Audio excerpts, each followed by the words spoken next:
इसके बाद हम नेक्स्ट देख रहे हैं ऑर्डर्ड पेयर हमने देख लिया। अब हम देख रहे हैं कॉम्प्लेक्स नंबर का कॉन्जुगेट फाइंड करना, जिसको हम हिंदी में संयुग्मी बोलते हैं। ठीक है, देखना मैं लिख रही हूँ यहाँ पर, संयुग्मी हिंदी में बोलेंगे और इंग्लिश में कॉन्जुगेट बोलेंगे। ठीक बात। हमको किसका कॉन्जुगेट निकालना है? हमको सम्मिश्र संख्या का कॉन्जुगेट निकालना है। हमेशा जो भी संख्या सम्मिश्र संख्या के रूप में होगी उसी का कॉन्जुगेट हम निकाल सकते हैं। ठीक है, जैसे तो जैसे हम सम्मिश्र संख्या को z से रिप्रेजेंट कर रहे थे ना, तो इसका जो कॉन्जुगेट होगा उसको हम z बार से रिप्रेजेंट करेंगे। ठीक बात। एक सम्मिश्र संख्या z के रूप में है तो इसका जो संयुग्मी होगा या कॉन्जुगेट होगा वो z बार के रूप में होगा। ठीक है, चल तो हमने यहाँ लिखा है, देखिए कि सम्मिश्र संख्या के कॉन्जुगेट को z बार मतलब z बार से रिप्रेजेंट करते हैं या प्रदर्शित करते हैं। ठीक है, अब यहाँ पर z is equals to a minus IB है, तो इसका जो कॉन्जुगेट होगा वो क्या होगा? a plus IB। मैं फिर से आपको बताती हूँ, देखिए z बराबर a प्लस IB है तो z बार बराबर कितना होगा? a माइनस IB होगा। ध्यान दो, z बराबर a प्लस IB, तो कॉन्जुगेट कितना होगा? a minus IB। क्यों? क्योंकि जो काल्पनिक संख्या है उसका हमेशा चिन्ह परिवर्तित हो जाएगा। ठीक है, ध्यान से देखो इसको, a प्लस IB था तो a माइनस IB हो गया, तो ये सम्मिश्र संख्या थी और ये क्या है? सम्मिश्र संख्या का कॉन्जुगेट हो जाएगा।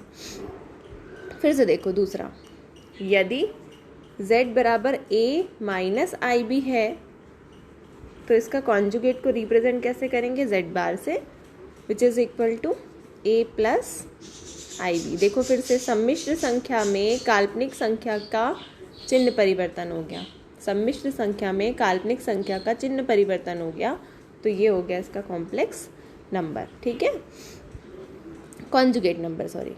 फिर हम देख रहे हैं, कॉन्जुगेट निकाल लिया हमने, अब हम देख रहे हैं सम्मिश्र संख्याओं का बीजगणित, अलजेब्रा ऑफ कॉम्प्लेक्स नंबर। तो अलजेब्रा ऑफ कॉम्प्लेक्स नंबर में हम सम्मिश्र संख्याओं को जोड़ना सीखेंगे, घटाना सीखेंगे, गुणा करना सीखेंगे और भाग देना सीखेंगे। तो यहाँ पर देखो, सबसे पहले मैंने जोड़ना बताया है, addition and subtraction of two complex number, दो सम्मिश्र संख्या का जोड़ना और घटाना। तो हम यहाँ पर देखते हैं जोड़ना और घटाने की कहानी।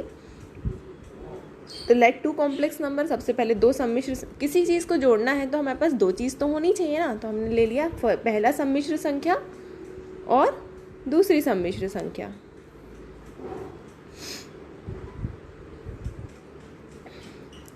पहली सम्मिश्र संख्या और दूसरी सम्मिश्र संख्या। ठीक है, अब पहली सम्मिश्र संख्या आपकी z1 है, z1 बराबर a1 प्लस IB1, और दूसरी है z2 is equals to a2 plus IB2। ठीक बात।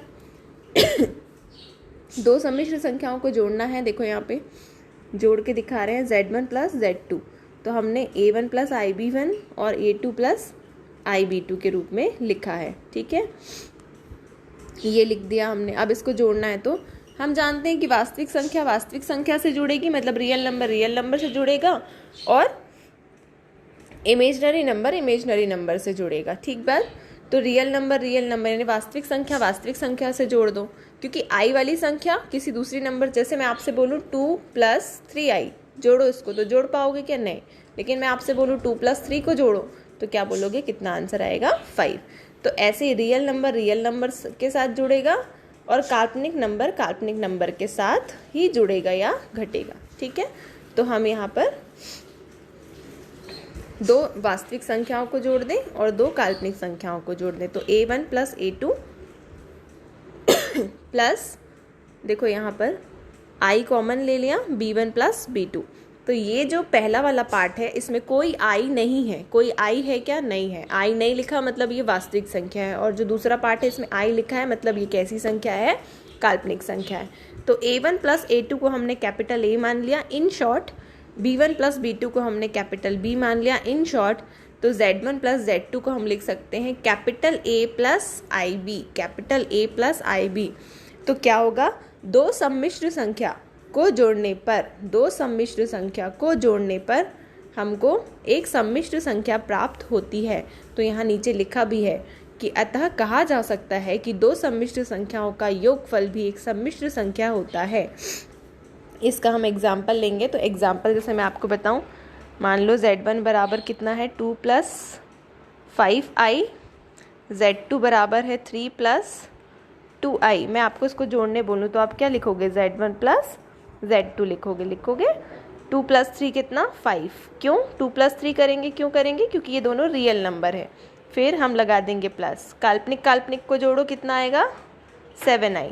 तो यहाँ पर इसको यदि हम ध्यान से देखें तो एक संख्या हमको वास्तविक मिलती है, एक संख्या हमको काल्पनिक मिलती है। इसको हम लिख दें कैपिटल Z। तो हम बोलेंगे दो सम्मिश्र संख्याओं को जोड़ने पर भी जो रिजल्ट मिलता है या परिणाम मिलता है वो भी अपने आप में एक वो भी अपने आप में एक सम्मिश्र संख्या के रूप में होता है ना। देखो दिख रहा है आपको कि एक भाग वास्तविक है और दूसरा भाग काल्पनिक है ना। तो दो रिजल्ट क्या मिलेगा हमको, कंक्लूजन क्या मिलेगा, हम बोल सकते हैं दो सम्मिश्र संख्याओं का योगफल भी एक सम्मिश्र संख्या होता है। इसी प्रकार से हम आगे देखेंगे दो सम्मिश्र संख्याओं को घटाना। आप इसको देखेंगे, ये वाले फॉर्मेट को ध्यान से देखें। दो सम्मिश्र संख्या ली, दोनों को घटाया, वास्तविक को आपस में घटाया, काल्पनिक को आपस में घटाया। तो हम बोलेंगे दो सम्मिश्र संख्याओं को आपस में यदि घटा दिया जाए या सब्सट्रैक्ट कर दिया जाए तो भी हमको एक सम्मिश्र संख्या मिलती है। ठीक है, फिर हम देखेंगे दो सम्मिश्र संख्याओं का गुणनफल इसके बाद वाले वीडियो में।